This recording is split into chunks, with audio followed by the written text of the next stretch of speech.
The Boring History of the American Subways, a calm narration for sleep, study, or quiet listening.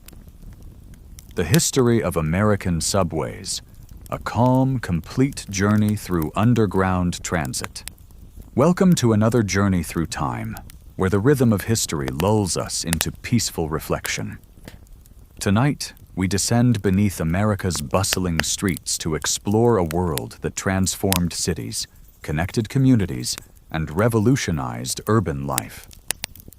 This is the story of American subways, not of dramatic moments or stirring triumphs, but of steady progress, engineering persistence, and the quiet evolution of underground transit. As you settle in for sleep, let the gentle progression of decades wash over you. We'll trace the slow development of tunnels beneath city streets, the methodical planning of routes, and the gradual expansion of networks that would come to define American metropolises. There's no urgency here, no need to remember every detail. Simply allow the narrative to flow like the trains themselves, steady and continuous, carrying you through the comfortable darkness of history toward restful sleep. Our journey begins in the gaslit streets of the late 19th century and continues through more than a century of development, all told in the same measured, soothing tone that has carried countless passengers through countless commutes. Early visions, the 1860s to the 1870s. In the years following the American Civil War, the streets of major American cities had become impossibly crowded. Horse-drawn carriages, omnibuses, and pedestrians competed for space on narrow thoroughfares designed for a much smaller population. The air was thick with the smell of horses and the constant noise of iron wheels on cobblestones.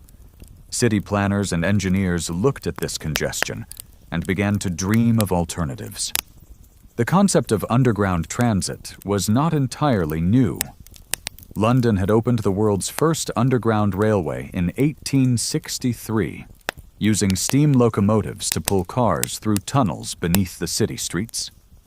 American inventors and entrepreneurs watched this development with great interest, wondering if such a system might work in New York, Boston, or other growing cities. Alfred Ely Beach, the editor of Scientific American magazine, became one of the earliest American advocates for subway travel. In 1867, he began secretly constructing a demonstration pneumatic subway beneath Broadway in New York City, working at night to avoid attracting attention from the political machine that controlled the city's transit franchises. Beach and his workers excavated a tunnel and built a single car that would be pushed through the tube by compressed air. Beach's demonstration line was only 1 block long, running from Warren Street to Murray Street.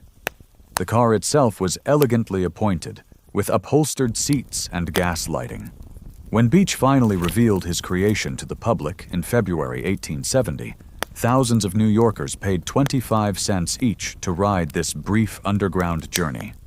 The novelty attracted enormous attention, but Beach's larger vision of a pneumatic subway system spanning Manhattan never materialized. Political opposition from Boss Tweed and his associates, combined with technical limitations and the financial panic of 1873, ensured that Beach's tunnel remained merely a curiosity, eventually forgotten and sealed away beneath the city streets. While Beach's pneumatic experiment faded, the idea of underground rapid transit continued to percolate through urban planning discussions. The cities kept growing, the streets kept filling, and the need for alternatives became increasingly apparent with each passing year. The elevated railroad era, 1870s to 1890s. Before subways could gain widespread acceptance, American cities turned to another solution: elevated railways.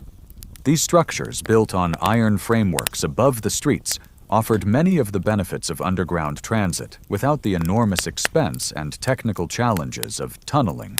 Beginning in the 1870s, elevated lines began appearing in New York, Chicago, and other major cities. The first successful elevated railway in New York opened in 1868 along Greenwich Street and 9th Avenue, using cable propulsion. By the late 1870s and 1880s, steam-powered elevated lines crisscrossed Manhattan, creating a network that dramatically improved travel times and capacity. Passengers could board trains at street-level stations and travel above the congestion, watching the city pass below them through the train windows. The elevated railways were noisy and cast permanent shadows on the streets below, but they worked.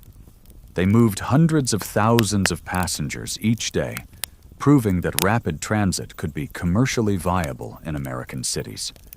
The success of the elevated lines demonstrated that Americans would embrace mass transit if it offered significant advantages over street-level alternatives. However, the elevated railways had significant drawbacks. They were considered eyesores by many property owners who complained that the structures reduced property values and darkened the streets. The steam locomotives produced smoke, cinders, and noise that disrupted life in the neighborhoods they served. Moreover, the elevated structures could not easily be extended into areas where property owners or local governments objected to their presence. As the 19th century drew to a close, city planners and transit companies began to reconsider the underground alternative.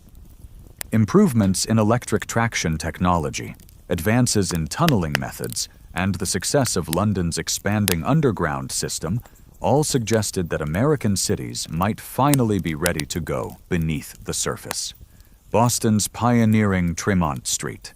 Subway 1895 to 1897. Boston became the first American city to construct a true subway, though it was initially built not as a deep underground railway, but as a shallow tunnel to accommodate existing streetcar lines. The city's narrow, winding streets, originally laid out in colonial times, had become hopelessly congested by the 1890s. The Boston Transit Commission, established in 1894, determined that the best solution was to move the streetcars underground through the city center. Construction of the Tremont Street subway began in March 1895. Workers excavated an open trench along Tremont Street, built the tunnel structure within it, and then covered it over, a technique known as cut-and-cover construction. This method was faster and less expensive than boring deep tunnels, though it completely disrupted traffic and commerce on the affected streets during construction. The work proceeded steadily through 1895 and 1896. Laborers, many of them recent immigrants, dug through soil, clay, and bedrock with picks, shovels, and relatively primitive machinery. The excavated material was hauled away in carts, and wooden forms were constructed to shape the concrete tunnel walls and roof. Electric lights and ventilation systems were installed, and stations were built at key points along the route. On September 1, 1897, the Tremont Street subway opened to the public. Electric streetcars descended into the tunnel at the public garden portal, traveled beneath Tremont Street, and emerged again near Haymarket Square. The journey through the tunnel was smooth and quiet compared to surface travel, and passengers could transfer between different streetcar lines at the underground stations. The success of Boston's subway encouraged other cities to consider similar projects. The tunnel eliminated surface congestion, improved travel times, and demonstrated that underground construction was feasible in American conditions. Boston would continue to expand its subway system in the following decades, but it was New York that would undertake the next, and far larger, underground transit project. New York's first subway. Planning and politics, 1890s to 1900s. By the 1890s, New York City had grown into a metropolis of more than 3 million people, making it the second largest city in the world after London. The elevated railways carried hundreds of thousands of passengers daily, but they couldn't keep pace with the city's growth. Downtown streets were clogged with traffic, and it could take hours to travel from one end of Manhattan to another. The political and financial obstacles to building a subway in New York were formidable. Various proposals had been made throughout the 1880s and 1890s, but they foundered on questions of financing, routing, and political control. Should the subway be built and operated by the city government or by private companies? Should it be financed through municipal bonds or private investment? These questions consumed years of debate and legislative maneuvering. Abram Hewitt, who served as mayor of New York from 1887 to 1888, was an early advocate for rapid transit. In his inaugural address, he proposed a comprehensive plan for underground and elevated railways throughout the city. However, his term was too short to see these plans realized, and his successors were less committed to the idea.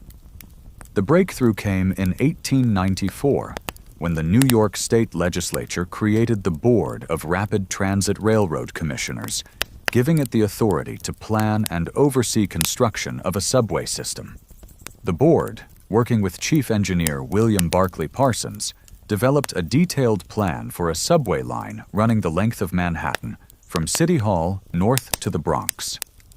The route was carefully chosen to serve the greatest number of passengers while avoiding the most difficult engineering challenges. The subway would run beneath major thoroughfares, Broadway, Park Avenue, and Lexington Avenue, connecting business districts, residential neighborhoods, and emerging commercial areas. Stations were planned at regular intervals, with larger transfer points at major intersections.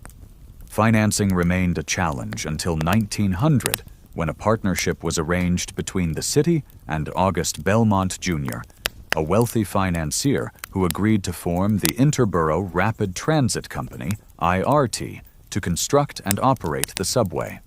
Under this arrangement, the city would own the tunnel and infrastructure, while the IRT would provide the equipment and operating expertise.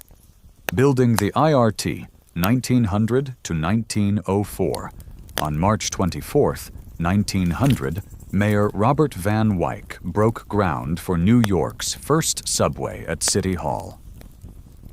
The ceremony was brief and formal, but it marked the beginning of one of the largest construction projects in American history up to that time.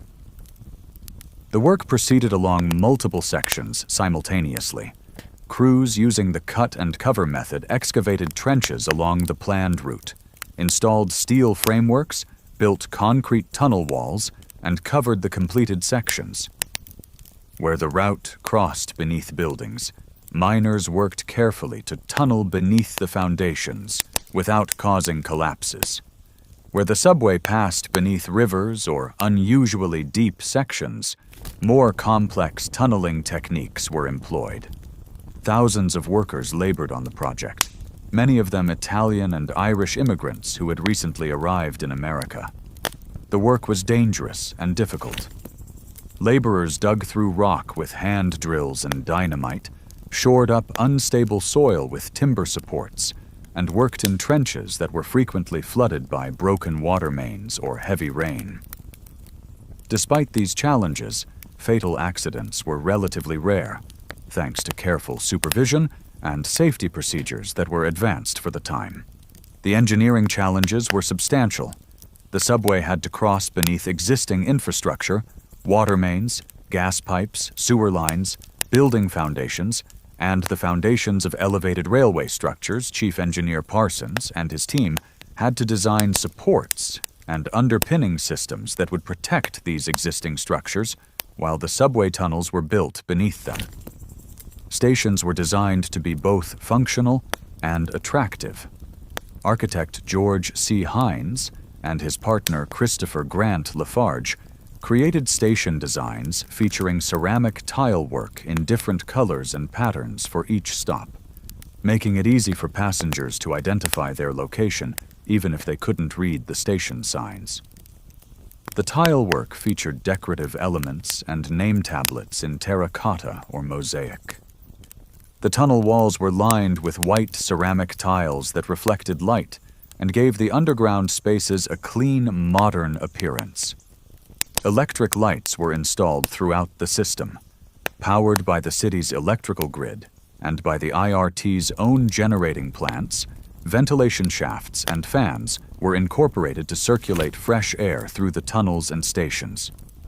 As construction progressed, the IRT began assembling the fleet of subway cars that would operate on the new line. The cars were built of steel, with electric motors powered by a third rail that ran alongside the tracks. Each car was equipped with automatic air brakes, electric lights, and seats for dozens of passengers, with standing room for many more during rush hours. Opening day, October 27, 1904. The Interborough Rapid Transit Subway officially opened to the public on October 27, 1904. The inaugural run, carrying Mayor George McClellan and other dignitaries, departed from City Hall at 2:35 p.m. Mayor McClellan himself took the controls for the first several blocks, driving the train north beneath Park Avenue. When the doors opened to the general public at 7 p.m. that evening, thousands of New Yorkers crowded into the stations, eager to experience the new subway. The official fare was 5 cents, the same as the elevated railway. Passengers descended stairs from the street into bright, tiled stations, boarded the sleek steel cars, and experienced a journey that was faster, quieter, and more comfortable than any previous form of urban transit. The initial line ran 9.1 miles from City Hall north to 145th Street and Broadway, with a branch extending east to 145th Street and Lenox Avenue. The trip from end to end took approximately 26 minutes, compared to more than an hour by surface transportation. The subway was an immediate success. On the first day of operation, more than 100,000 passengers rode the new trains. Within months, daily ridership exceeded 600,000, and the IRT began planning extensions and additional lines almost immediately. The success of New York's subway transformed perceptions of underground transit in America. Other cities watched closely, and several began planning their own subway systems. The modern American metropolis, with its dense downtown core and spreading residential districts, was becoming dependent on rapid transit to function. Expanding the IRT, 1905 to 1915. Following the success of the original line, the IRT moved quickly to expand the system. Extensions were built north into the Bronx, south to Brooklyn, using existing tunnel connections built earlier, and west to the Hudson River waterfront. Each extension required new tunneling, new stations, and additional equipment. The construction process followed the patterns established during the initial project.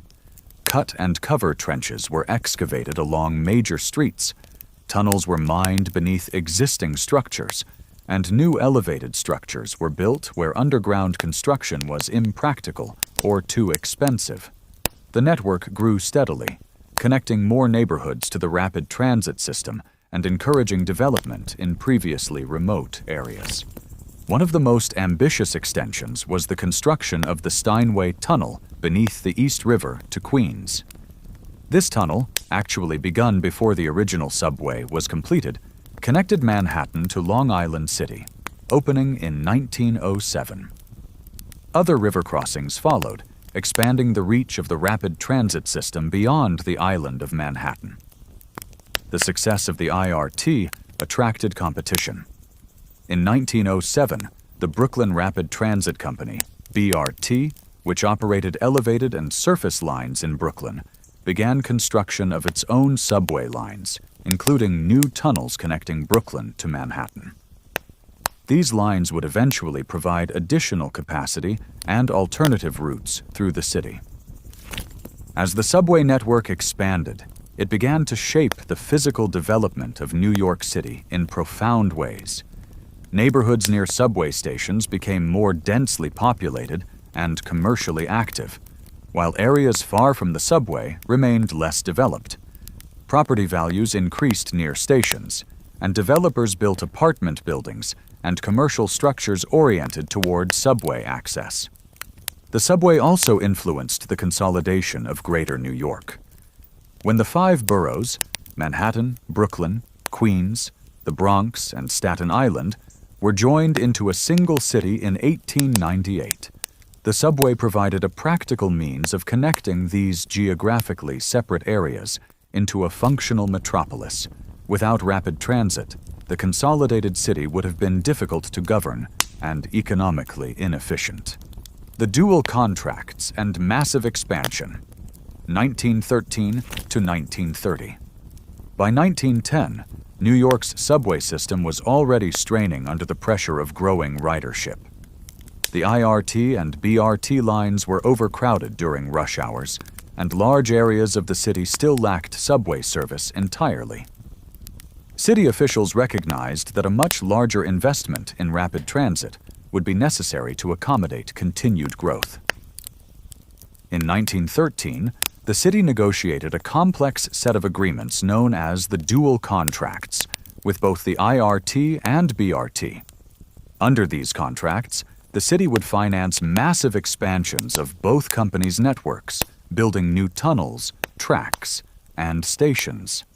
The companies would operate the trains and share revenues with the city according to predetermined formulas. The dual contracts inaugurated the largest period of subway construction in New York's history.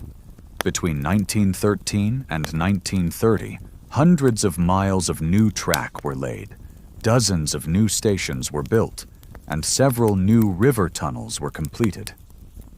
The construction employed tens of thousands of workers and cost hundreds of millions of dollars. The expansion brought subway service to vast areas of the Bronx, Brooklyn, and Queens that had previously relied on slower surface transportation.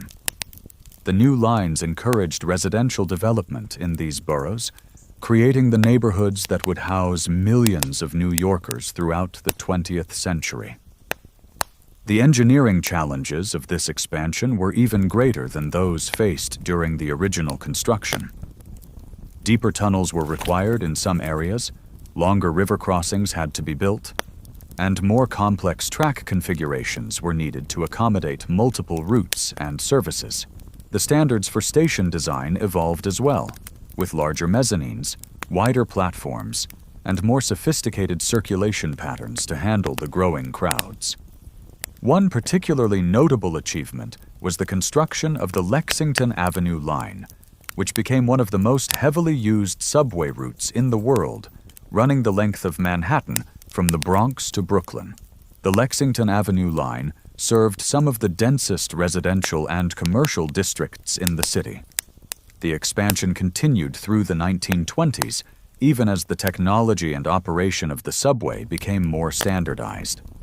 The IRT and BRT, renamed the Brooklyn Manhattan Transit Corporation, or BMT, in 1923, coordinated their operations more closely, though they remained separate companies operating incompatible equipment on different-sized tracks. Philadelphia's Broad Street Subway, 1907 to 1928.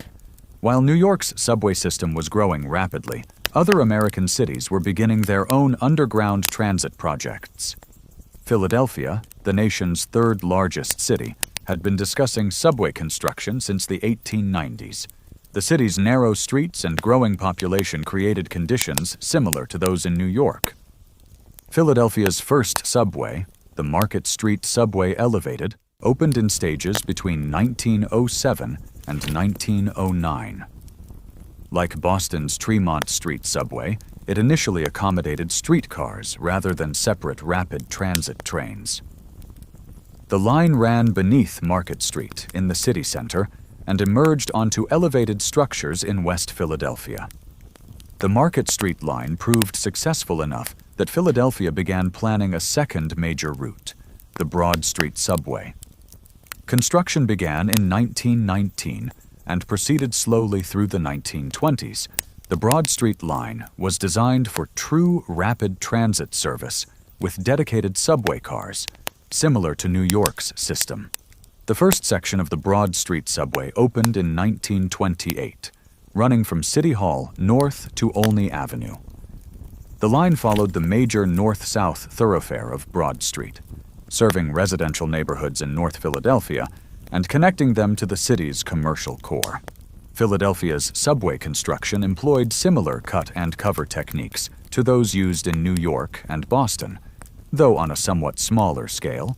The stations featured simpler designs than New York's original IRT stations, reflecting different aesthetic priorities and tighter budgets.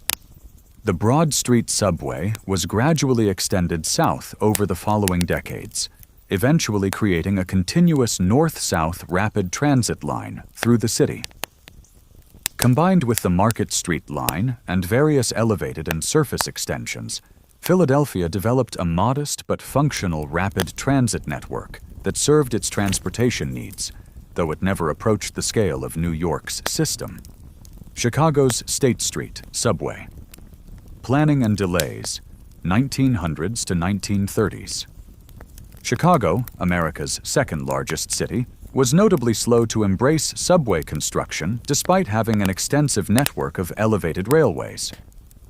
The Chicago elevated system, known as the L, had been operating since the 1890s and provided reasonably effective rapid transit throughout the city. Various proposals for subways in Chicago were discussed beginning in the early 1900s. The city's flat topography and relatively soft soil made subway construction technically feasible, but political disputes, financial constraints, and the existence of the elevated system delayed action for decades. The elevated lines, while functional, created many of the same problems as New York's L's. They were noisy, they darkened the streets below them, and they were considered aesthetic blights by many Chicagoans. The famous Loop, the circuit of elevated track surrounding Chicago's downtown business district, cast permanent shadows on some of the city's most valuable commercial real estate. Plans for a subway beneath State Street, the city's main commercial thoroughfare, were proposed repeatedly during the 1920s and 1930s. Engineering studies were conducted, routes were surveyed, and financing schemes were developed. However, the onset of the Great Depression in 1929 made large public works projects difficult to fund, and the State Street subway remained unbuilt throughout the 1930s. Chicago's delay in subway construction reflected a different set of priorities and circumstances than New York or Boston. The elevated system, for all its drawbacks, worked reasonably well. The city was less densely populated than New York, reducing the urgency of underground expansion. Political fragmentation and disputes between the city and the private companies operating the elevated lines made coordination difficult. It would take federal intervention during World War II to finally bring subway construction to Chicago, as we will see in a later section of our narrative. The Depression years. Slow progress. 1930 to 1941. The Great Depression that began in 1929 brought dramatic changes to American urban life and to the development of subway systems.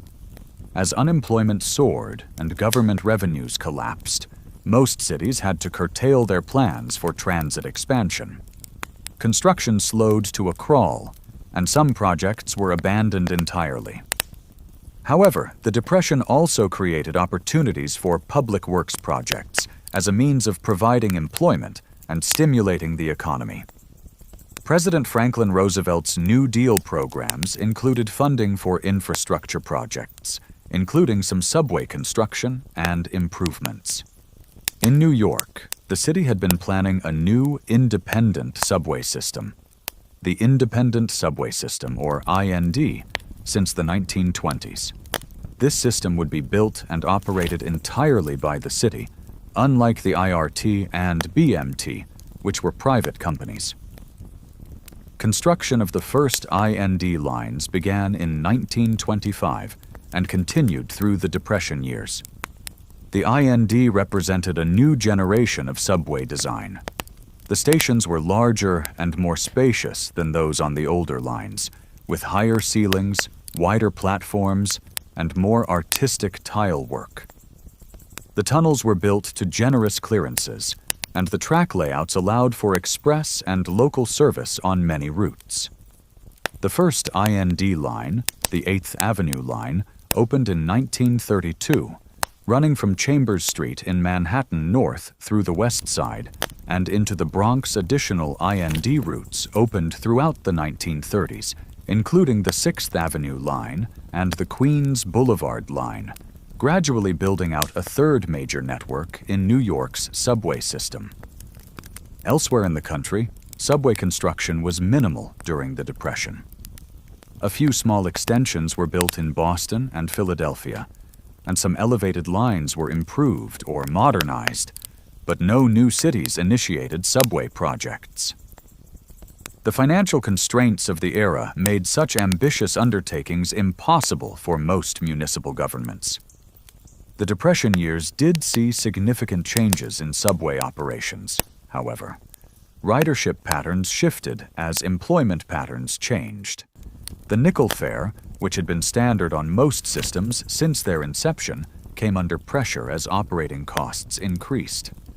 Some systems struggled financially, and there were periodic discussions of fare increases, service reductions, or even abandonment of unprofitable routes. Despite these challenges, the subways continued to operate, carrying millions of passengers each day and serving as an essential component of urban life. For many working-class Americans, the subway fare represented a significant portion of their weekly budget, and any increase was fiercely resisted by riders and their political representatives. World War II and the Chicago subway, 1941 to 1945. The entry of the United States into World War II in December 1941 transformed American industrial production and urban life. Factories converted to war production, employing millions of workers in cities across the country. The need to move these workers quickly and efficiently to their jobs gave new urgency to mass transit improvements. In Chicago, the federal government's Defense Plant Corporation provided funding to finally build the long-delayed State Street subway. Construction began in 1940, just before America's entry into the war, and was accelerated as a defense priority. The subway would help move workers to industrial sites and reduce congestion that could interfere with war production. The State Street subway was built using modern cut-and-cover construction techniques beneath one of Chicago's busiest streets. Work proceeded around the clock, with multiple crews working simultaneously on different sections. Despite wartime shortages of materials and labor, the project advanced steadily. The subway opened in October 1943, providing a high-capacity route through downtown Chicago and connecting to the existing elevated lines. The stations featured Art Deco design elements popular in the 1940s, with cleaner lines and more modern materials than the ornate stations of earlier eras. A second tunnel, the Dearborn Street subway, was begun during the war years and completed in 1951. Together, these two subway lines gave Chicago a small but important underground transit network that complemented the extensive elevated system. During the war years, subway ridership in all American cities reached all-time highs. Gas rationing, tire shortages, and restrictions on automobile production meant that public transit was often the only practical means of transportation. Trains ran packed with passengers during every rush hour, and many systems added additional service to accommodate war workers on night shifts. The war years also saw technological improvements in subway operation. Automatic signaling systems became more sophisticated, allowing trains to run more frequently and safely. Improved ventilation systems made underground travel more comfortable, and various wartime innovations in materials and manufacturing techniques would influence post-war subway construction.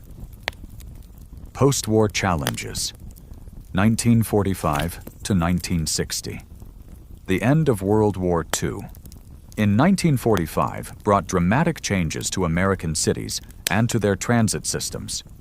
The post-war years saw massive suburban expansion, increased automobile ownership, and a gradual decline in public transit ridership that would challenge subway systems for decades to come. During the late 1940s and 1950s, millions of American families moved from city neighborhoods to newly built suburbs. The GI Bill provided financing for home purchases, and developers like William Levitt created entire communities of affordable suburban houses. These suburbs were generally built around automobile access rather than public transit, with curving streets, large lots, and shopping centers designed for parking. As the population dispersed to the suburbs, transit ridership began a long, slow decline. In New York, ridership peaked in 1946 and then fell gradually but steadily through the 1950s and 1960s. Similar patterns appeared in Boston, Philadelphia, and Chicago. The systems had been designed for ever-increasing ridership, and the reversal of this trend created financial problems. Fare increases became necessary as costs rose and ridership declined. In New York, the nickel fare that had been in place since 1904 was finally raised to 10 cents in 1948 and to 15 cents in 1953. Each increase provoked political controversy and protests from riders, but the systems could not be maintained without additional revenue. Deferred maintenance became a growing problem. During the Depression and war years, routine maintenance and capital improvements had been postponed by the 1950s. Much of the equipment and infrastructure on the older subway systems was wearing out. Stations looked shabby, trains broke down more frequently, and service became less reliable. Despite these challenges, some improvements and extensions were made during the post-war years. In New York, the three separate subway systems, the IRT, BMT, and IND, were unified under city control in 1940, and some integration of services began in the following years. New connections between the formerly separate systems were built, creating more route options for passengers. The Rockaway line in Queens was converted from a Long Island Railroad commuter route to a subway line in 1956, extending rapid transit service to the Rockaway Peninsula. This represented one of the few major expansions of the system during a period otherwise characterized by stagnation. Philadelphia extended its Broad Street subway south to Pattison Avenue in the 1960s, improving access to the city's sports stadiums. Boston made modest improvements to its aging system, but undertook no major expansions. Chicago's subway system remained essentially unchanged from its 1950s configuration. The crisis years, 1960 to 1975. The 1960s and early 1970s brought American subway systems to the brink of collapse. Declining ridership, deferred maintenance, rising costs, and deteriorating service created a downward spiral that threatened the continued operation of the systems. New York's subway became a national symbol of urban decay. Graffiti covered trains and stations. Crime increased, making passengers feel unsafe, particularly during evening hours. Equipment breakdowns became routine, causing delays and service disruptions. The system's financial condition deteriorated so severely that there were periodic concerns about possible bankruptcy or service shutdowns. The city's financial crisis came to a head in 1975, when New York itself nearly went bankrupt. The transit system, dependent on city subsidies to cover operating deficits, faced potential collapse. Emergency financial arrangements by the state and federal governments prevented a complete breakdown. But the 1970s marked the nadir of New York's subway system. Other cities faced similar, if less dramatic, challenges. The Massachusetts Bay Transportation Authority, created in 1964 to take over Boston's transit system, struggled with aging equipment and infrastructure. Philadelphia's system deteriorated as well, with declining service quality and increasing costs.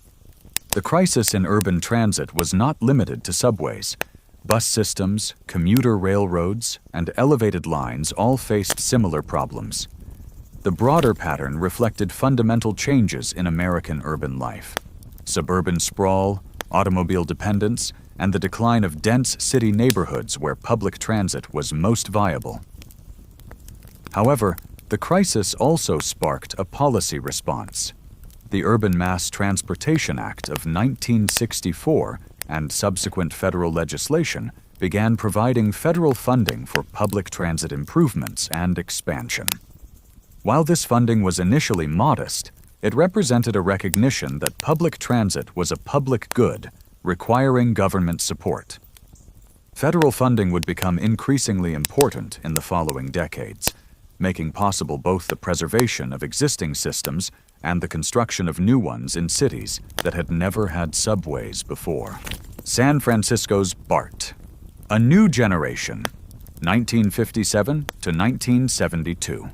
While the older subway systems struggled, the San Francisco Bay Area embarked on an ambitious project to build an entirely new, regional rapid transit system. The Bay Area Rapid Transit System, or BART, represented a different approach to urban transportation, one that would influence transit planning for decades to come. Planning for BART began in the 1950s, when the Bay Area's population was growing rapidly and traffic congestion was increasing. Unlike the older subway systems that had evolved incrementally, BART was conceived as a comprehensive regional system from the beginning, designed to connect San Francisco with Oakland, Berkeley, and other East Bay communities. The system was approved by voters in 1962, authorizing $792 million in bonds to fund construction. This was an enormous sum for the time, reflecting both the scale of the project and the higher costs of construction in the modern era. BART employed cutting-edge technology and design. The trains were powered by a computer-controlled system that managed acceleration, braking, and spacing between trains.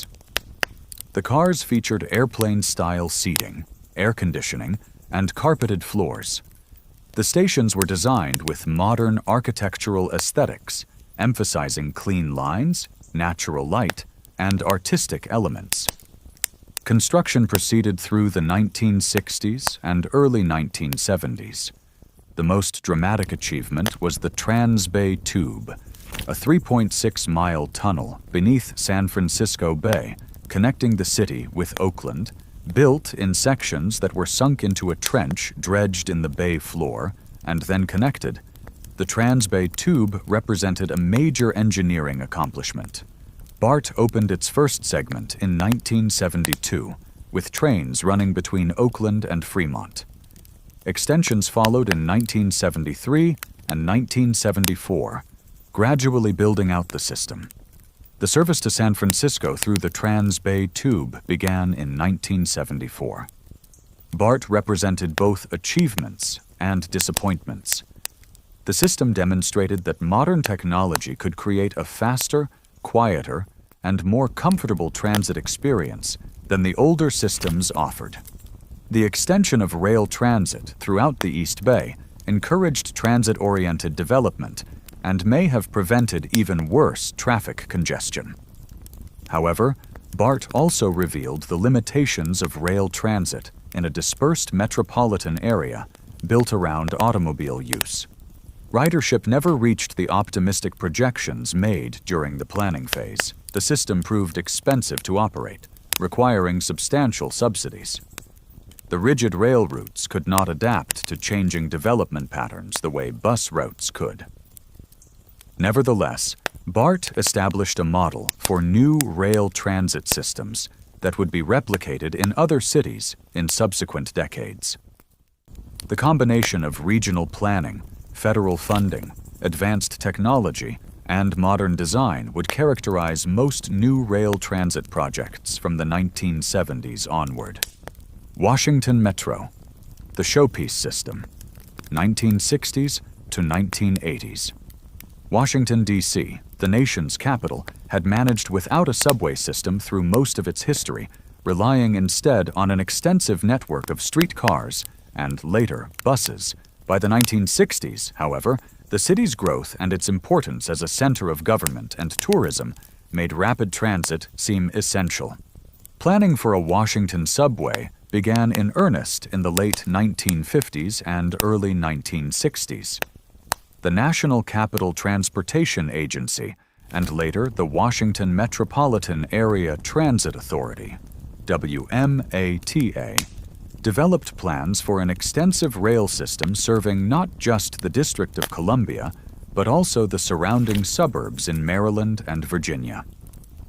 The Washington Metro, as it became known, was designed to be a showcase system that would reflect well on the nation's capital.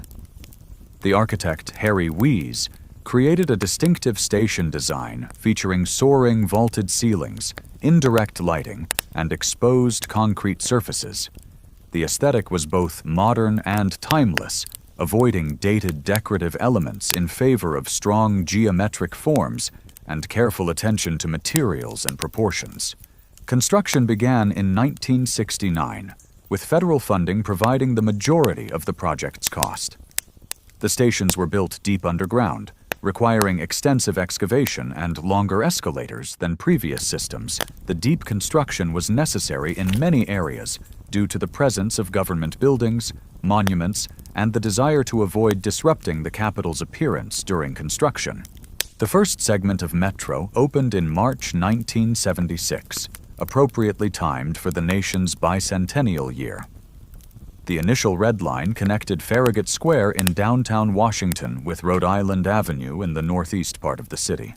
Extensions followed regularly over the next several years, gradually building out the planned network.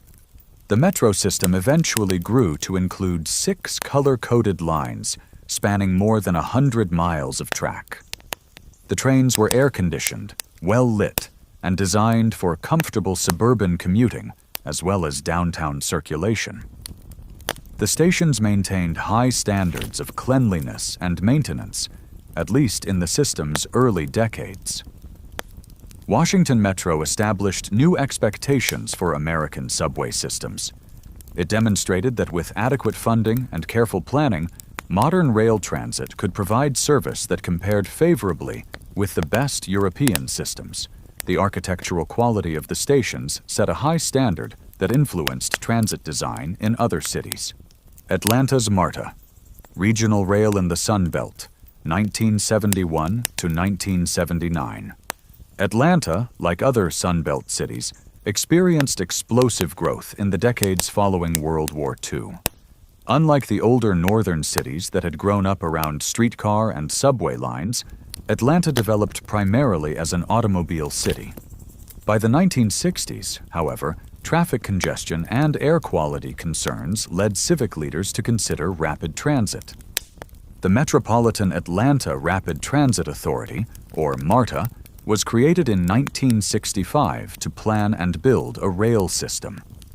After years of political debate and planning, a referendum approving MARTA was passed in 1971, and construction began soon thereafter. MARTA followed the general model established by BART and the Washington Metro, a modern rail system using federal funding designed to serve both the city and its suburbs. The trains were similar to those in other modern systems, and the stations featured contemporary architectural design. The first segment of MARTA opened in 1979, connecting downtown Atlanta with stations to the east and south. The system gradually expanded through the 1980s and 1990s, though it never reached the scale originally envisioned. Political conflicts between the city of Atlanta and surrounding suburban counties limited the system's geographic extent. MARTA represented the extension of modern rapid transit to the Sun Belt, demonstrating that rail systems could be built even in cities that had developed primarily around automobile use. However, MARTA also illustrated the challenges such systems faced in attracting ridership in dispersed metropolitan areas where most residents owned cars and where land use patterns were designed around driving. Miami, Baltimore, and other new systems. 1976 to 1995. Following the examples of San Francisco, Washington, and Atlanta, several other American cities built new rail transit systems between the mid-1970s and mid-1990s, these systems shared certain characteristics. They relied heavily on federal funding, they employed modern technology and design, and they aimed to address traffic congestion and environmental concerns. Miami's Metro Rail opened in 1984, providing an elevated and at-grade rail line connecting downtown Miami with southern suburbs and the airport. The system was modest in scale, with only about 25 miles of track, but it demonstrated that even cities in tropical climates could operate modern rail transit. Baltimore's Metro subway opened its first segment in 1983, providing a northwest-southeast route through the city. Like Philadelphia's earlier subways, Baltimore's system served more of a local than regional function, though it connected to suburban light rail lines added in the 1990s. Buffalo opened a light rail system in 1985 that operated in a subway tunnel through downtown and at street level in surrounding areas. Sacramento, San Jose, and other western cities built light rail systems that sometimes operated in subway tunnels for short downtown segments. These new systems demonstrated both the possibilities and the limitations of modern rail transit. They provided alternatives to automobile travel and encouraged some transit-oriented development. They improved mobility for those without cars and reduced air pollution compared to automobile trips.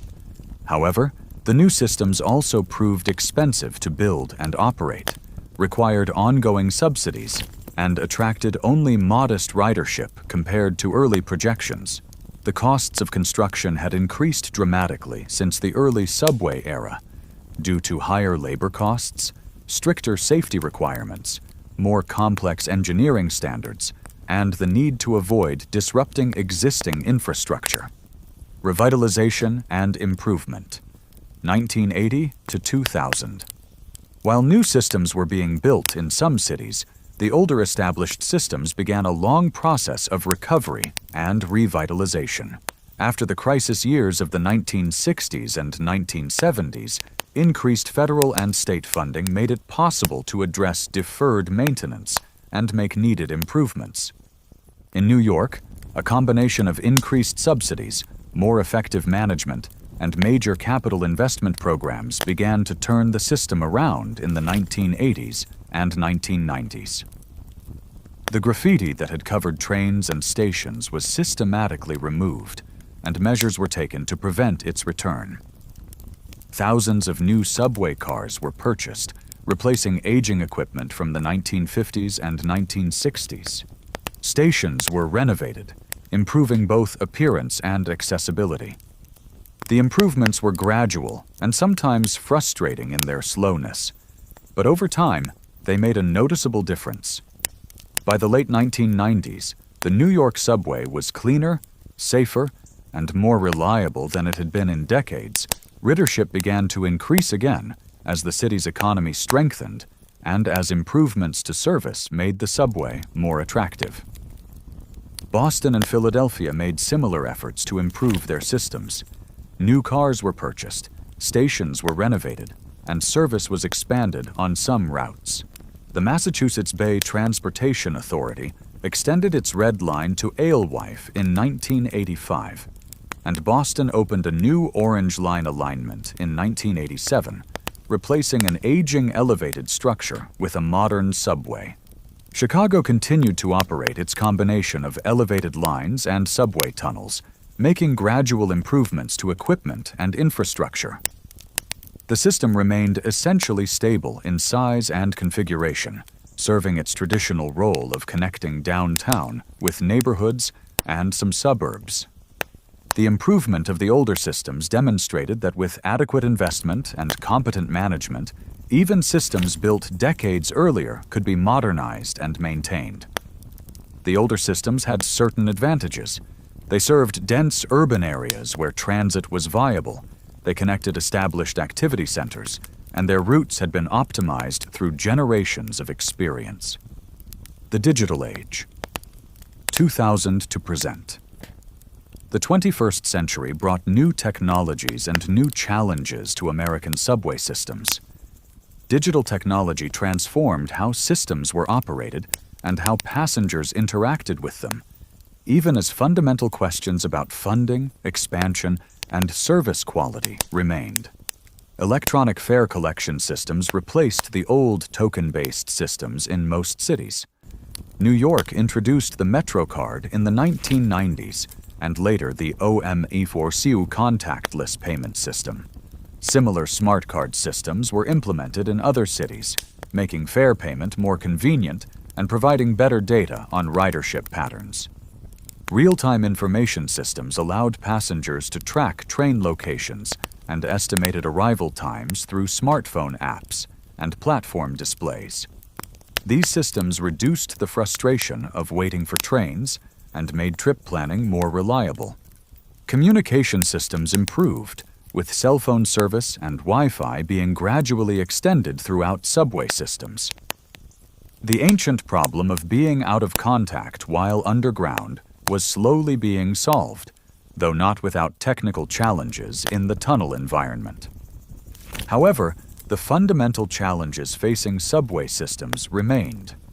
Funding for maintenance and expansion continued to be a political struggle.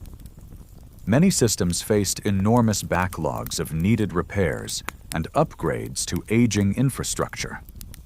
The Second Avenue subway in New York, planned since the 1920s, finally opened its first phase in 2017 after decades of delays and cost overruns.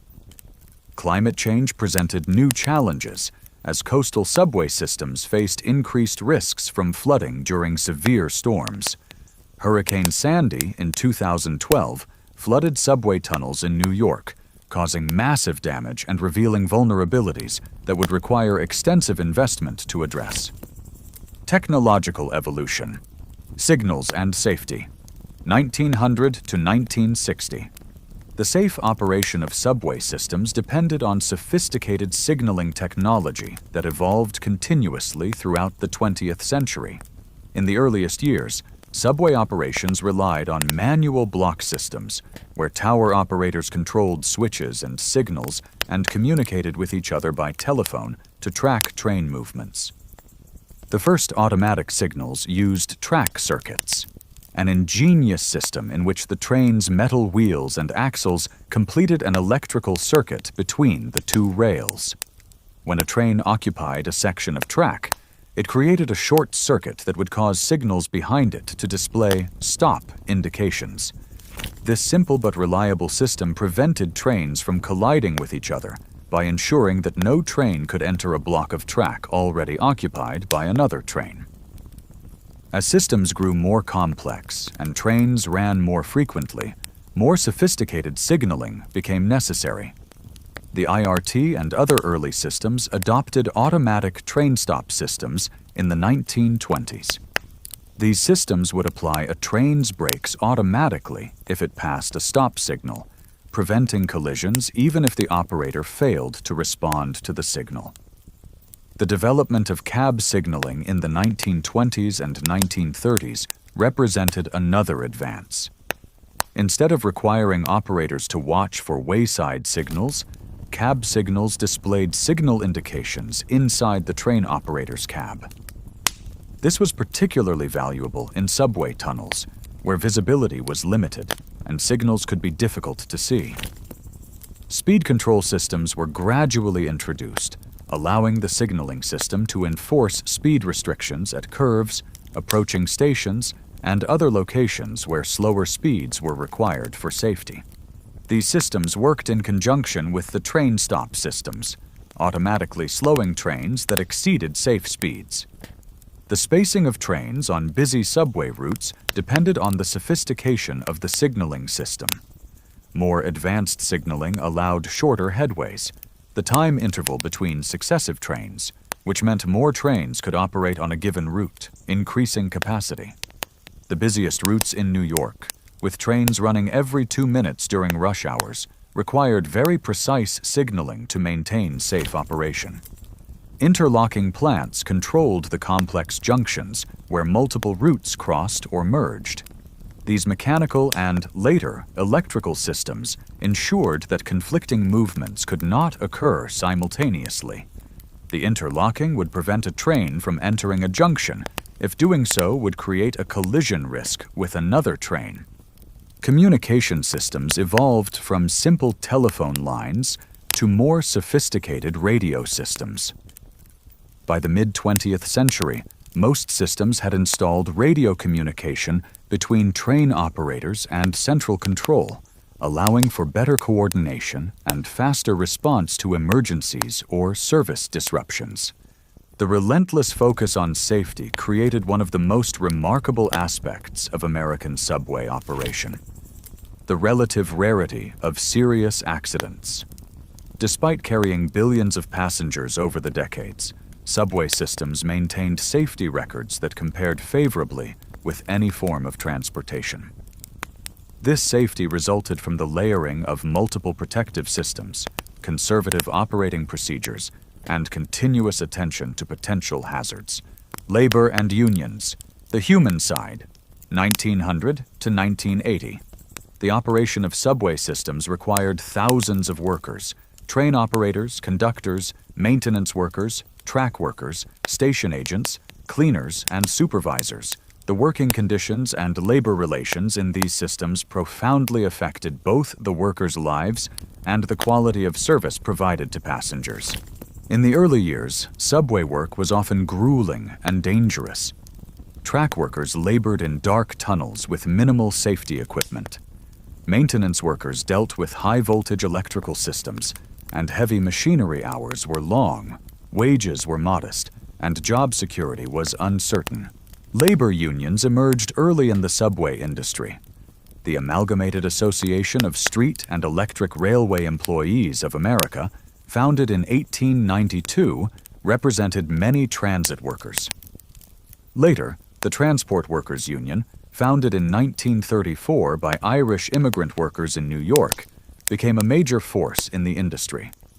The unions fought for better wages, shorter hours, improved working conditions, and job security. They also resisted technological changes that threatened employment, such as the introduction of one-person train operation, eliminating the conductor position. Strikes occasionally disrupted service, particularly in New York. A major strike in 1966 paralyzed the city for 12 days, demonstrating the union's power and the city's dependence on the subway. The 1980 strike lasted 11 days and had similar effects. These strikes typically resulted in wage increases and other concessions to the unions, though they also generated public resentment and political pressure to prevent future walkouts. The relationship between management and unions was often adversarial, reflecting broader patterns in American labor relations. Management sought to control costs and maintain flexibility in operations, while unions fought to protect their members' interests. The resulting compromises sometimes resulted in work rules that critics considered inefficient, but which union members viewed as protecting their jobs and safety. The composition of the transit workforce changed over time, reflecting broader social changes. The early workforce was predominantly white and male, with many Irish and Italian immigrants. African Americans gradually gained entry to transit jobs, particularly after World War II.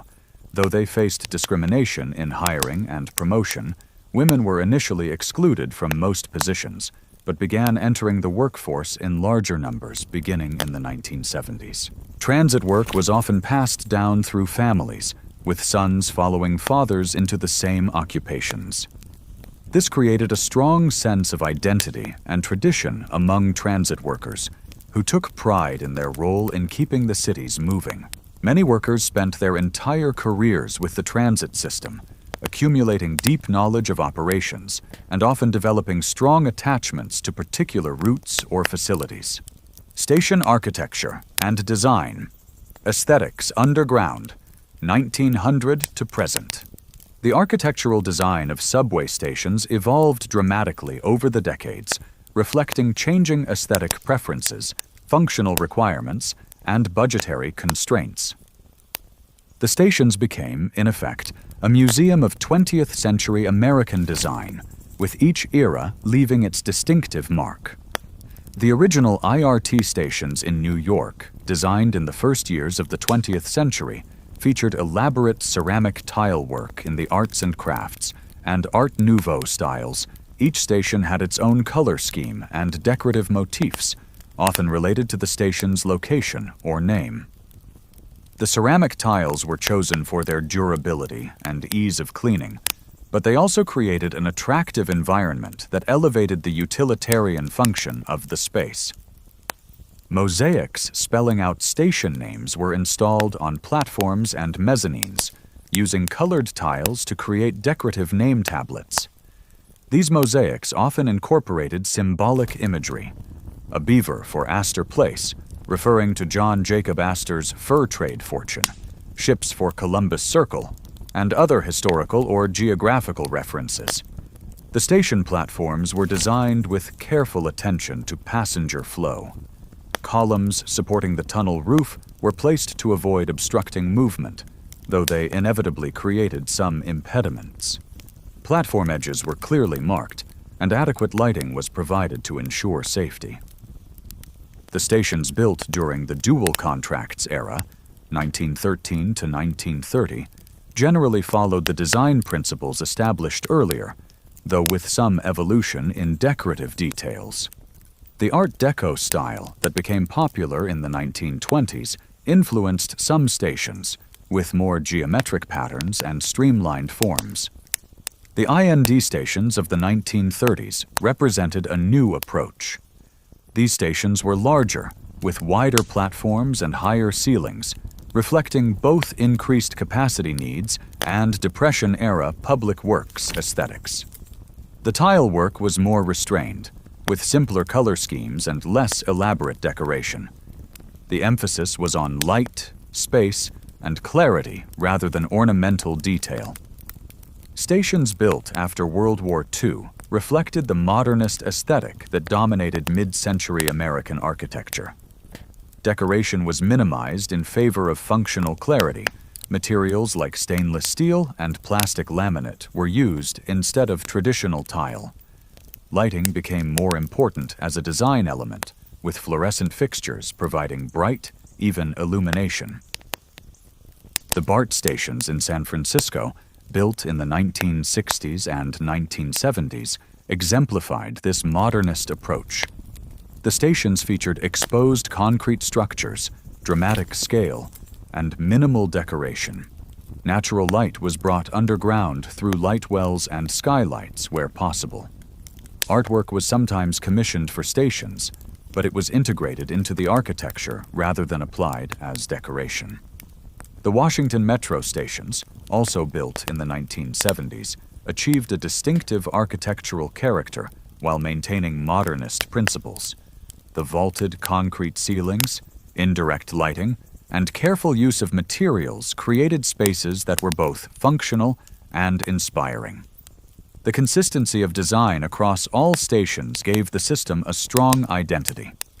As systems aged, station renovations became necessary. These renovations sometimes attempted to restore original design features, while in other cases they updated stations with contemporary materials and design. The tension between preservation and modernization created ongoing debates among preservationists, designers, and transit officials. Station accessibility became a major concern beginning in the 1970s, and especially after the passage of the Americans with Disabilities Act in 1990. Elevators and ramps were retrofitted into many stations that had been designed with only stairs. This was particularly challenging in older stations where space was limited and the structural modifications were complex and expensive. Some stations achieved landmark status or other forms of protection, ensuring that their historic character would be preserved even as modifications were made for modern requirements. The City Hall station in New York, closed to regular service in 1945, has been preserved as an architectural artifact, occasionally opened for tours to allow the public to appreciate its original grandeur. The economics of subway operation. Fares, subsidies, and finance, 1904 to present. The financial aspects of subway operation have always been complex and controversial. The fundamental question, should subways be expected to cover their costs through fares, or should they be subsidized as a public service, has never been definitively resolved and has shaped the development and operation of every American system. The original IRT in New York operated under a contract that specified a 5-cent fare, with provisions for the city and the company to share revenues above certain thresholds. This arrangement was based on the assumption that high ridership would generate sufficient revenue to cover operating costs and provide a reasonable return on investment. For several decades, this assumption held. The 5-cent fare remained in place from 1904 to 1948, an extraordinary period of fare stability that was possible only because ridership kept increasing and operating costs remained relatively stable. The nickel fare became almost sacred in New York politics, with any suggestion of an increase provoking fierce resistance. However, several factors gradually undermined the financial model. Inflation eroded the real value of the nickel fare over time, particularly during and after World War II. Labor costs increased as unions won higher wages and better benefits. Ridership peaked in the late 1940s and then began declining as automobile ownership increased and population shifted to the suburbs. The inevitable fare increase to 10 cents in 1948 provoked outrage, with protests and predictions of catastrophe. Yet ridership did not collapse, and the system continued to operate. Subsequent fare increases followed at irregular intervals, each time accompanied by political controversy, but ultimately accepted as necessary. The question of subsidies emerged gradually. In the early years, it was generally assumed that subways should be self-supporting, like other private businesses. However, as the financial situation deteriorated, particularly in the 1960s and 1970s, it became clear that fares alone could not sustain the systems. Federal funding for transit began modestly in the 1960s and expanded significantly in subsequent decades. The logic was that public transit provided public benefits, reduced traffic congestion, improved air quality, accessibility for those without cars, that justified public support. State and local governments also increased their subsidies to transit systems. The mix of fare revenue and subsidies varied by system and over time. New York's subway typically covered a higher percentage of operating costs from fares than most other American systems, but still required substantial subsidies. Newer systems like BART and the Washington Metro covered a smaller percentage from fares and relied more heavily on subsidies. Capital expenditures, the costs of building new lines, purchasing new equipment, and rehabilitating aging infrastructure, were almost never covered by fares or operating revenue. These required special bond issues, dedicated taxes, or federal grants. The political challenge of securing funding for major capital projects meant that many needed improvements were delayed or never undertaken. The debate over transit finance connected to broader political and economic questions. Conservatives often argued that transit systems should be more self-supporting and efficient, and questioned the value of subsidies. Liberals countered that transit was a public good deserving public support, and that subsidies for highways and automobile use far exceeded those for transit. The fare structure itself evolved over time. Most systems started with a single flat fare for any trip. Some systems later introduced distance-based fares, charging more for longer trips. Free transfers between routes were sometimes available, sometimes not, depending on the technology and policy decisions. Electronic fare collection allowed for more complex fare structures, including off-peak discounts, frequent rider benefits, and integration with other forms of transit. However, many systems retained simple flat fares for ease of understanding and to avoid the perception of unfairness. The subway in American culture, literature, Art and film, 1900 to present. American subways have occupied a significant place in the nation's cultural imagination, appearing in countless works of literature, art, photography, and film. The subway has served as a setting, a symbol, and sometimes a character in American cultural production. In literature, the subway appeared early and often. Theodore Dreiser's Sister Carrie, published in 1900, mentioned the elevated railways of Chicago. John Dos Passos incorporated subway imagery into his modernist novels of the 1920s and 1930s. The subway represented the dynamism, anonymity, and sometimes the alienation of modern urban life. Poets found the subway a rich subject. Hart Crane's The Tunnel section of his epic poem The Bridge used the subway as a metaphor for descent into the modern underworld. Various poets captured the sensory experience of subway travel, the sounds, smells, and visual impressions of underground journeys. Visual artists were drawn to subway subjects throughout the 20th century.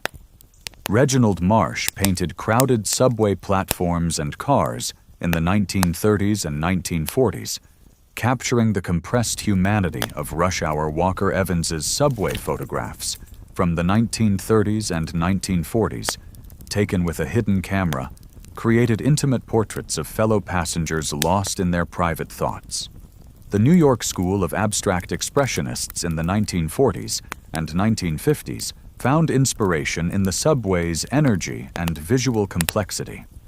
Later artists like Keith Haring used subway platforms and walls as canvases for their work, though the line between art and graffiti was often contested. Photography books devoted to subway life appeared regularly, documenting the system's physical environment and the people who used it. These photographs created a rich archive of urban life, showing how people from all walks of life shared the common experience of subway travel. In film, the subway served as a setting for countless scenes, from chase sequences to intimate conversations.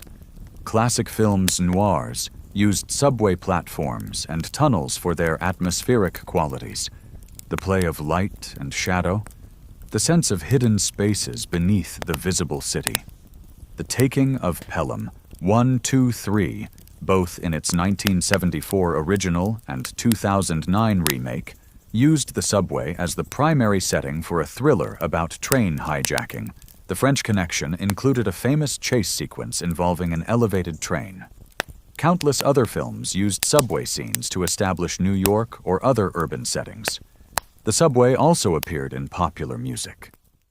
Duke Ellington's Take the A Train became a jazz standard, forever associating that particular subway line with sophisticated urban culture. Billy Strayhorn wrote the tune, which became Ellington's signature theme, capturing something essential about New York's energy and style.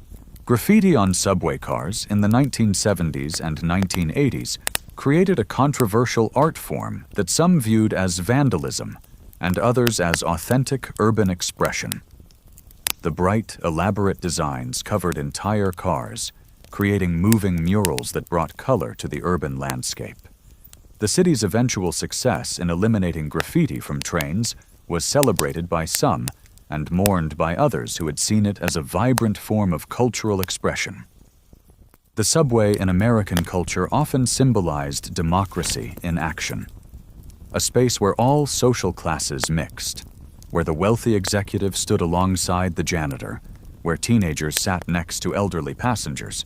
This democratic mixing was more an ideal than a complete reality, but the subway did create encounters across social boundaries that were rare in other contexts. Disasters and near misses. Learning from accidents. 1900 to present. Despite excellent overall safety records, American subways experienced occasional accidents that led to deaths, injuries, and changes in safety practices. These incidents, while tragic, often resulted in improvements that made the systems safer for subsequent generations of passengers. One of the earliest major accidents occurred on the BRT in Brooklyn in 1918, when a train entering a tunnel too fast derailed on a sharp curve, resulting in numerous deaths. The investigation revealed that the motorman was inexperienced and unfit for duty, and that company oversight was inadequate. The accident led to reforms in training and supervision of operators. The Malbone Street wreck, as it became known, occurred during a labor dispute when the company was using inexperienced operators.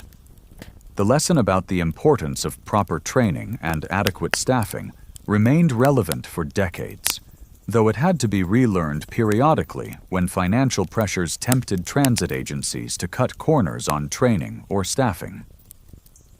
In 1928, a signal failure in New York contributed to a collision between trains that killed several passengers. The investigation led to improvements in the signal system and in the procedures for handling signal malfunctions. The principle of fail-safe design, ensuring that when systems failed, they failed in a way that prevented accidents rather than caused them, became more firmly embedded in safety engineering. A 1970 collision in Chicago killed 2 passengers when a train rear-ended another during the evening rush hour.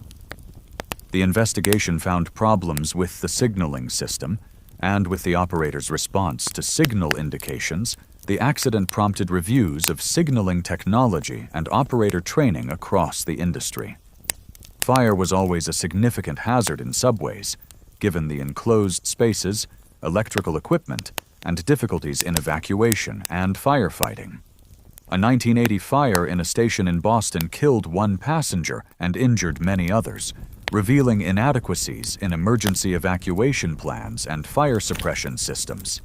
Subsequent improvements included better emergency lighting, clearer signage, improved communication systems, and revised evacuation procedures. The most tragic subway fire occurred in the King's Cross station fire in London in 1987, killing 31 people. While this was not an American accident, it prompted American transit agencies to review their fire safety measures and make improvements. The London fire revealed how seemingly minor maintenance issues, a dropped match igniting accumulated grease beneath a wooden escalator, could cascade into catastrophe. Derailments occurred periodically, usually due to track defects, switch problems, or excessive speed. Most derailments resulted in only minor injuries and service disruptions, but they highlighted the need for constant vigilance in track maintenance and inspection. The development of ultrasonic testing and other advanced inspection techniques helped detect potential failures before they caused accidents. Hurricane Sandy in 2012, while not technically an accident, demonstrated the vulnerability of underground transit systems to natural disasters. The storm surge flooded subway tunnels in New York, causing massive damage and leading to improvements in flood protection and emergency planning. Each accident generated investigations, reports, and recommendations. The implementation of recommendations was sometimes slow, limited by budgets and competing priorities. However, over time, the accumulation of safety improvements created systems that were remarkably safe considering the complexity of operations and the volume of passengers carried. The safety record of American subways, measured in passenger deaths per billion passenger miles, was consistently better than automobiles and competitive with commercial aviation. This record was achieved through continuous attention to safety, from signal engineers designing fail-safe systems to maintenance workers inspecting track every day to operators following procedures even when they seemed overly cautious. Late 20th century light rail, a different approach, 1978 to 2000. While traditional subways remained concentrated in a few major cities, a different form of rail transit began spreading across American cities in the late 1970s and continued through the 1990s. Light rail systems offered some of the benefits of rail transit at lower cost than traditional subways, though with some compromises in speed and capacity. Light rail differed from traditional subways in several ways. light rail trains typically operated at street level or on elevated structures rather than in tunnels.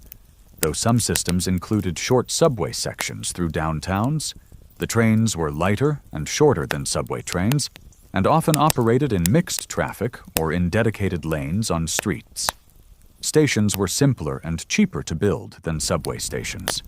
San Diego pioneered the modern light rail approach with its trolley system, which opened in 1981. The San Diego trolley used refurbished streetcar tracks and simple stations to create a system that cost far less than BART or other contemporary rapid transit projects.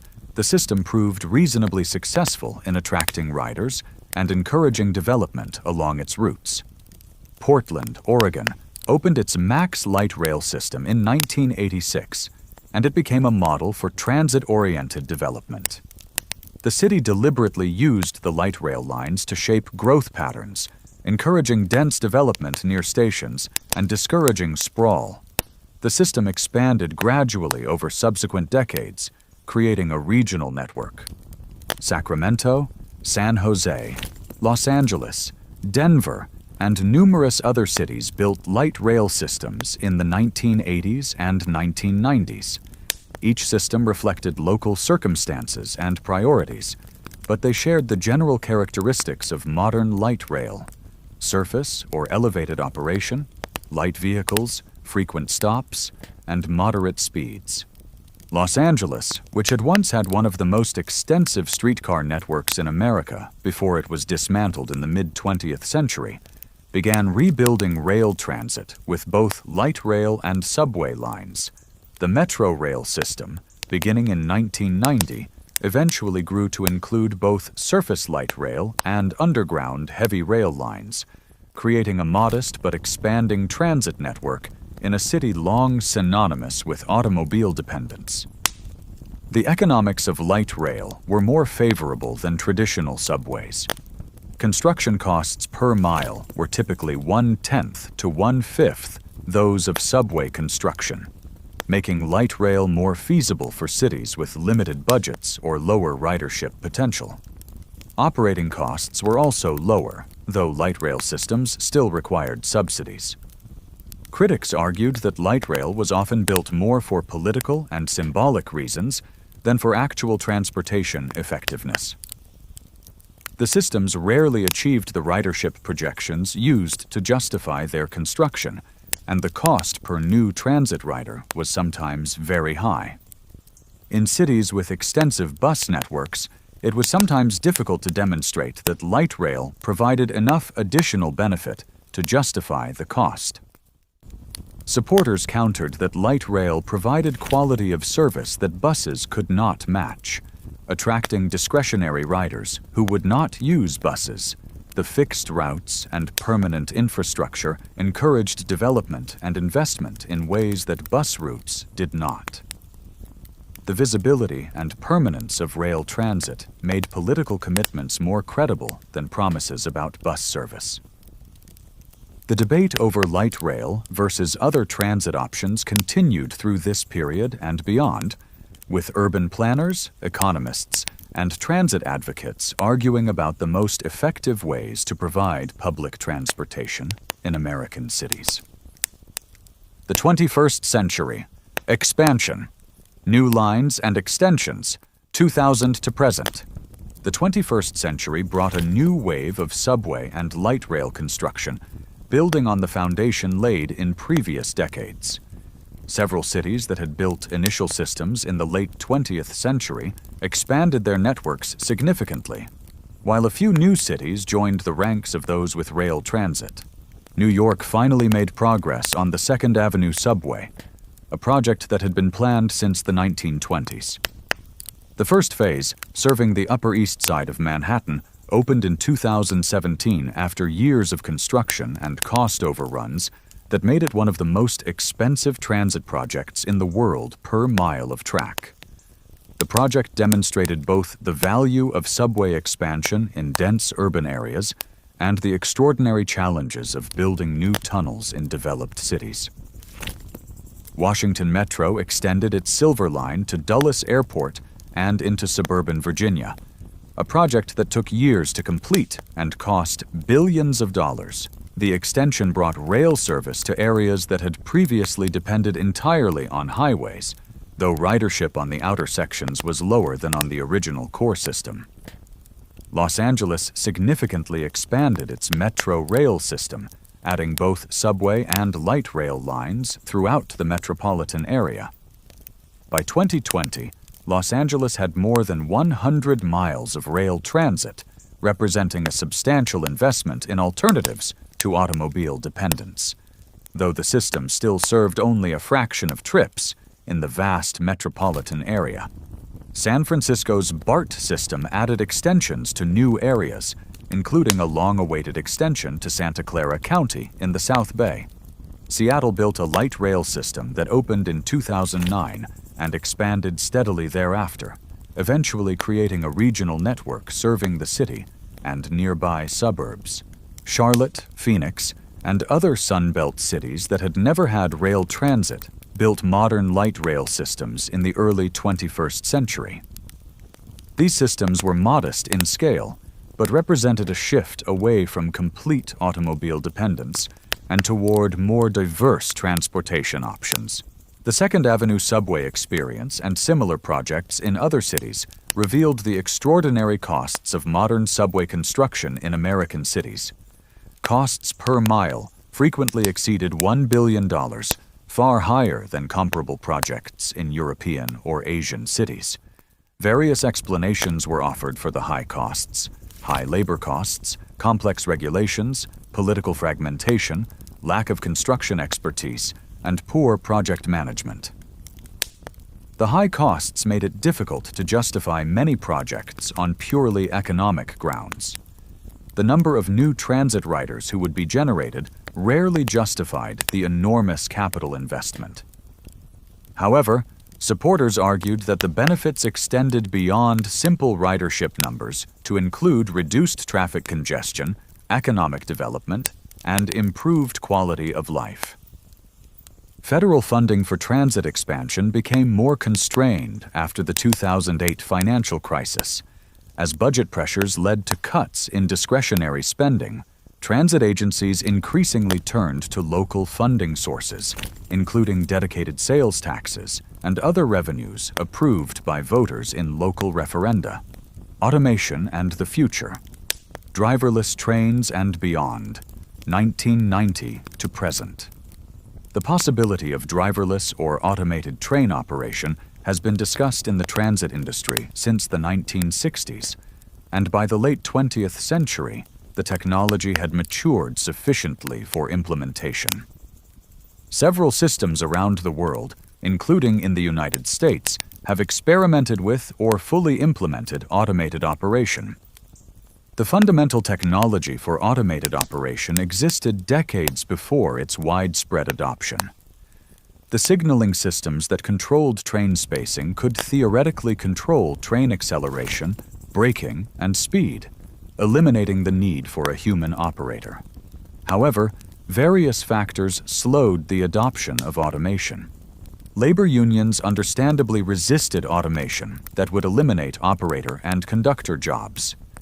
The unions argued that human operators provided valuable judgment in abnormal situations, and that they served important public safety functions beyond simply operating the train management, and labor negotiated these issues over many years, with different systems reaching different accommodations. Safety concerns also slowed automation. While automated systems could potentially be safer than human operators in routine conditions, questions remained about how automated systems would handle emergencies, equipment failures, or other unusual situations. The challenge of ensuring safety without human oversight required extensive testing and development. Some newer systems were designed for automation from the beginning. The Vancouver Sky Train, opened in 1985, operated without operators from the start. The system demonstrated that automation was technically feasible, though it remained controversial and was not widely replicated immediately. The AirTrain systems serving several American airports were built as automated systems in the 1990s and 2000s. These included systems at JFK Airport in New York, San Francisco International Airport, and others. The limited networks, controlled environments, and lower speeds made airports suitable testing grounds for automation. By the early 21st century, several systems were exploring or implementing automated operation on at least some lines. The San Francisco BART system, for example, operated trains in an automated mode for much of their journey, with operators present primarily to handle doors and make announcements. The economic advantages of automation were significant. Eliminating operators would reduce operating costs substantially, potentially making transit more financially sustainable. However, the transition costs, including both technology implementation and labor negotiations, were formidable. The debate over automation connected to broader questions about the future of work and the role of technology in society. Transit automation would occur in the context of automation in many other industries, from manufacturing to retail to transportation. The social and economic implications extended far beyond the transit industry itself. Accessibility and inclusion. Making subways work for all, 1970 to present. Making subway systems accessible to people with disabilities became a major focus of transit planning and investment beginning in the 1970s, and especially after the Americans with Disabilities Act was passed in 1990. The challenge was particularly acute for subway systems, where the underground environment created barriers that were expensive and technically difficult to address. Older subway systems were designed with stairs as the primary means of accessing platforms. For people using wheelchairs or with mobility limitations, these systems were largely unusable. The addition of elevators to existing stations was technically complex, requiring structural modifications to tunnels built decades earlier and extremely expensive. The ADA required transit systems to make stations accessible, but recognized that full compliance would take decades due to the technical and financial challenges. Systems developed plans for gradually making key stations accessible, prioritizing those serving major destinations and those where accessibility improvements were most feasible. New stations built after the ADA was passed included elevators and ramps from the beginning, making accessibility part of the initial design rather than an expensive retrofit. However, the cost of elevators and the space they required added significantly to the cost of new station construction. Beyond physical access, making systems usable for people with various disabilities required other accommodations. Audible announcements helped people with visual impairments know which train was arriving and what the next stop was. Tactile strips at platform edges warned people with limited vision of the dangerous drop to the tracks. Visual displays supplemented audible announcements for people with hearing impairments. The challenge extended beyond stations to the trains themselves. Gaps between train doors and platforms created hazards for people with mobility limitations. Various solutions were attempted, from platform extenders to train designs that minimized gaps, but the problem was never entirely eliminated. For people with cognitive disabilities or mental health conditions, navigating complex subway systems could be overwhelming. Improvements to signage, information systems, and wayfinding helped, but the complexity of large systems remained a genuine barrier for some potential riders. The broader concept of universal design, creating environments that work well for everyone, not just those without disabilities, gradually influenced subway planning and design features that helped people with disabilities, such as clear signage and smooth level boarding, benefited all riders. Progress on accessibility was slow and uneven, limited by the enormous costs and technical challenges. By the early 21st century, most major systems had made significant portions of their networks accessible, but many stations, especially in older systems, remained inaccessible. the full realization of accessible subway systems remained a work in progress. Conclusion and epilogue, the enduring legacy. And so our journey through the history of American subways comes to its gentle conclusion.